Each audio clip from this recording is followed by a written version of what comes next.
In this series, I'm going to use my years of SWAT team experience to critique room clearing mistakes in Door Kickers 2. This user, Paul Allen's CQB, has a YouTube channel.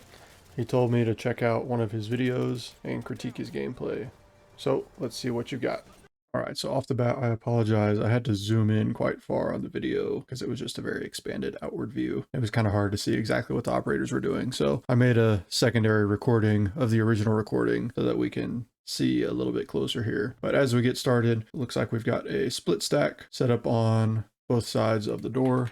So always like to see that opening here from the door handle side. He's going to have good coverage into this room as the door swings open, and this guy is providing cover for our guy who's opening the door. So off to a good start. Nice little center check there before we commit to the room. So this is a center fed room. There could be an argument made that it's kind of a corner fed room because there's really not much going on in this corner right here. Obviously the majority of the dead space is over here. So we'd like to see him go in this direction to start with. So he sends two guys this way, and then the third guy picks up the corner. I'm honestly okay with that. That's not the biggest end of the world, seeing as how that was really not much of a corner. But we do want to be, in general, if we have the first guy come in this direction, then we want the second guy to come here, and then the third guy would go this direction as well. But I can let that slide in this instance. So we've got two doors there. Good job having cross coverage set up on the doors.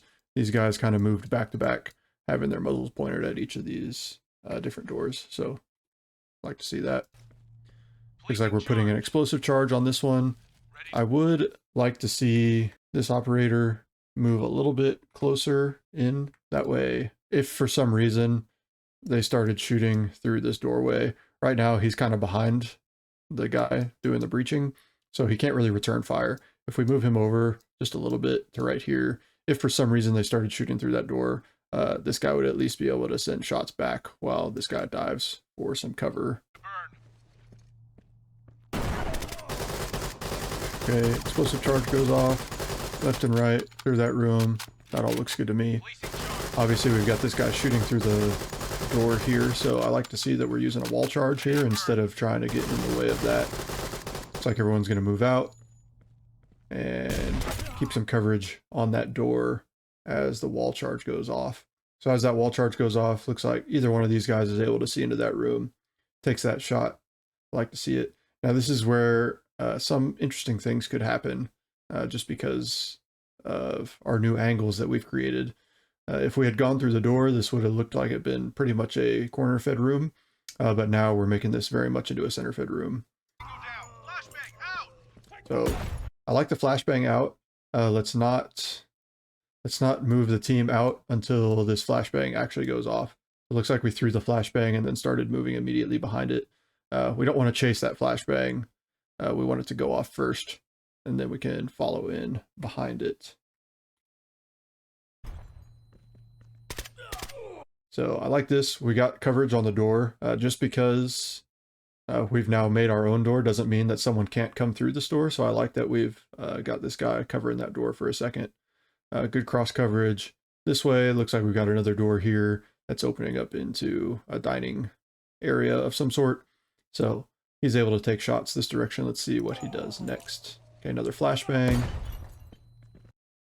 So in this case, he had the number one man go this direction. Now, there's really no right or wrong way. Whichever way the number one man goes, the number two man just needs to go opposite.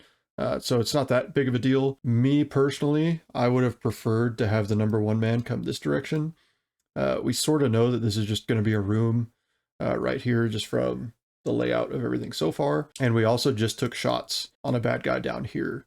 So in my mind, there's a higher likelihood of bad guys being in this direction than they would have been being in this direction. So I would have liked for the number one man to come over here. Number one man comes here. Number two can come here. And then we've also got this window that we need to pick up on. Looks like it's given us a little bit of a view that direction. So I'd like to see number one man come here, two come here, and third man cover up on this window. Number one is going to need to make sure that they don't penetrate too far to where they're getting seen through this window until that number 3 man can body block for him. Let's see at what things continue, as we obviously have this another bad guy coming around the corner here. Okay, so little confused. Obviously they're still getting in gunfights. Okay, so right now he's got all 3 operators looking into the room. Right now no one is looking this direction from the window. I'm also not entirely sure why we've got these 2 guys directly on top of each other.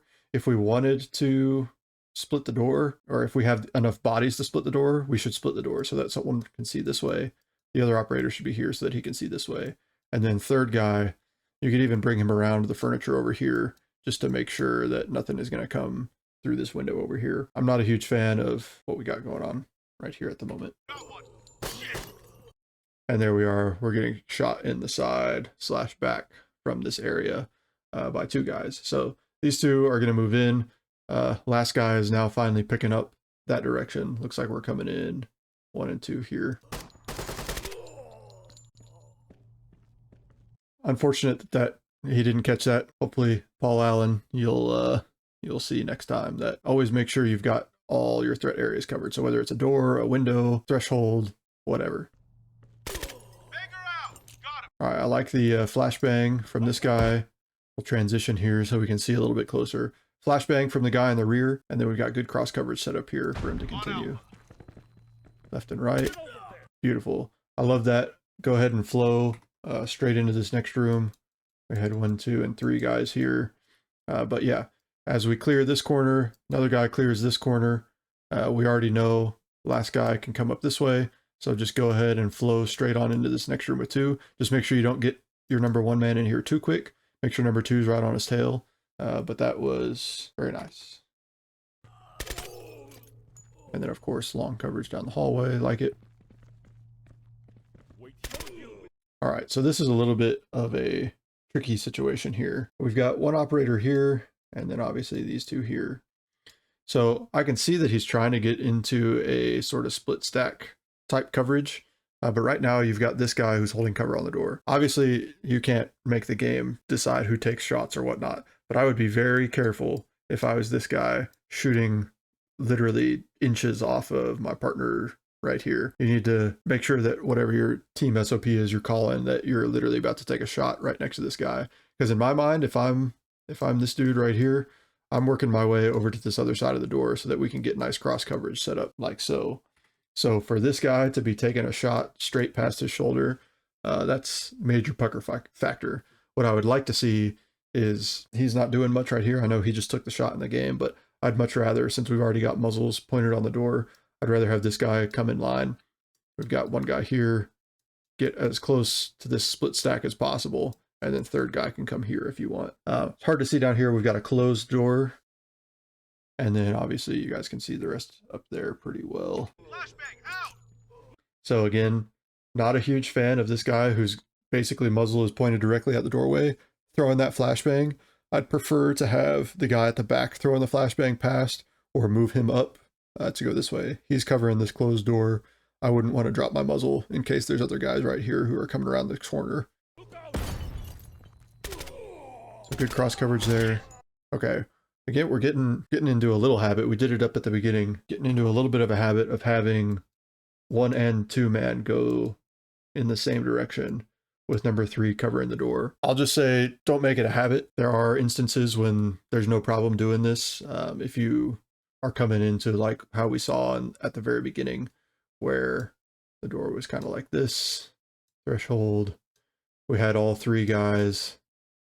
I think we had 2. Yeah, these guys opened the door. And the door swung open right here. We pretty much cleared all of this area out, except for this area. In that case, I can see an argument. You know that's just where the door closes. There's not really going to be a threat there. You could send 1 and 2 this direction, and then number 3 can pick up that corner. But when you're going into a bigger situation like this, where we know that there's a door down here that needs to have cover on it, I would just say be careful about sending 2 guys opposite the door. Because if that door comes open, it takes quite a while for 1 man and 2 man to get in before 3 can follow behind. If that door swings open, these guys are just going to get shot in the back. So no CQB strategy is perfect, but for the most part, if number one man goes left, number two man goes right. And if number one man goes right, number two man goes left. Again, there's always exceptions to the rule, but 99.9% of the time, you're going to want to follow with that. So don't make that a habit. So now we're set up here. He's getting a mag change in. Okay. And so we're making the decision to move down the hallway. Now, right, there's different areas, like threat areas, right? So number one priority of a threat is going to be a person. A person is number one threat. If you can see a person, you need to take care of the person. Number two threat area is going to be an open space. So in this case, yes, we do have a hallway. We've got open doors down here. And then third is going to be a closed space. I say all these rules. There's always exceptions to the rule. It also depends on how much manpower you have. We've only got 3 guys. This looks like a very large problem set to me to take care of with only 3 guys. And if you plan on having rear coverage, which it looks like you do down here, that means you got to take care of all of this with only 2 guys. So I'm not a huge fan of that. In this instance, although we're supposed to follow this hierarchy of what's the most important, what I would most likely do is I would set up someone right here with a good cone of view this direction who can take out anyone as they come outside. And then I would set up my 2 guys down here, take out this door, see what we're working with, because right now you're handicapping yourself by only sending 2 people up into this large problem. Food for thought, not saying you're right, not saying I'm right, just another way to tackle the situation. I would rather have 1 guy holding coverage on all of this area while 2 guys tackle the next problem, instead of having 2 guys tackle what we already know is 2 doors.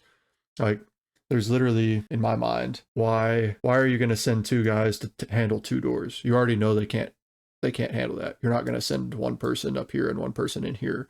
You're always going to send 2 into a room unless it's like a very small bathroom or something. So you already know that 2 guys can't handle this problem. So I would just cut my losses, stick 1 guy here, watch what's going on, and then figure out what's going on at the bottom as well. So these guys move up. So yeah, not a big fan of that. We sent number 1 man in here by himself for a second. So number 1 man came in on his own while number 2 was still kind of watching the back. If you're going to drop coverage on something, if that were the case, I would prefer that you just bring number 3 up here, let him hold on one of these open doors, drop coverage on the closed door, and send 2 guys in here. But definitely don't send just 1 guy in on his own, because now you're still back at the same situation you had before, because now you've got a threat area here, a threat area here, and the big threat area down here. So now again, you still have 3 problems and you've only got 3 operators. So if you're going to drop anything, drop the closed door, bring 3 people up, hold 1 on this empty space, and send 2 into this room. So now we have dropped coverage on the bottom door, and it looks like we're going to send 2 up here, and we've got 1 holding on this door. So they're taking shots through here. Again, we got the closed door down here and the closed door down here. So it's hard to see from here, but now that you see this, the closed door down here, there's a guy who is now shooting out of this door. The door is still closed, but he's shooting out of it. So he's probably got the mod on, the same one that I used in that going in blind video, where buildings are blocked out, but you can still shoot through the windows and the doors. We've got a closed door now, and we've got 2 guys who are sitting up here. They're doing good by camping on the outside of the threshold so that they can't get shot by any bullets coming through here. Now we'll see that they're going to sit here and they're going to wait until they can. You can hear the shots coming through here. They're waiting for a reload, which in the real world, you know, they could have 12 guys down there. It may never happen. So there's the reload. Good job posting cover, moving 1, posting cover, and moving the other. Okay, again, not a big fan of this. So we've got 2 guys set up here, opening the door from the threshold, from the door handle side. Nothing wrong with that. Why is this guy looking over here? He's not doing anything. He's not helping the problem at all. If he stays over here, he can continue to watch and see if someone comes out from that door. Now you've dropped this. Now you're going to have to retake the hallway, which homeboy down at the bottom may have opened the door, and he may be running this direction with a suicide bomber. Who knows what? So now we've dropped coverage on this back door, really for no reason. We've got 2 guys who can take care of this small room. There's no reason for this guy to have come to try and join the party. He needed to stay back here with his muzzle pointed this direction in case the bad guy decided to come back out. So don't like that. Okay, so he figured that out, but now we kind of have to retake that hallway. So just imagine if instead of the guy still being barricaded down here, now he was standing, you know, he was standing right here. You turned around, you're like, oh, what's going on over here? And then you turn back around. As soon as you turn around, he pops the corner, his gun's already up, you're not ready, and now your whole team gets killed just because you didn't want to watch the hallway. You know, sometimes you got to have the boring job of just watching the hallway. As these guys move up, soccer ball goes flying. And we're going to place a charge here. I like that call. We know there's bad guys in there. And then we take out the last guy with a nice step to the center to take out the door. So 3 stars. Good job. I mean, all in all, you didn't get anyone killed.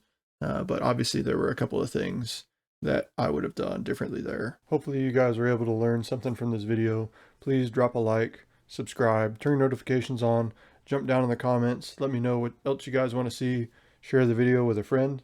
I'll see you in the next one.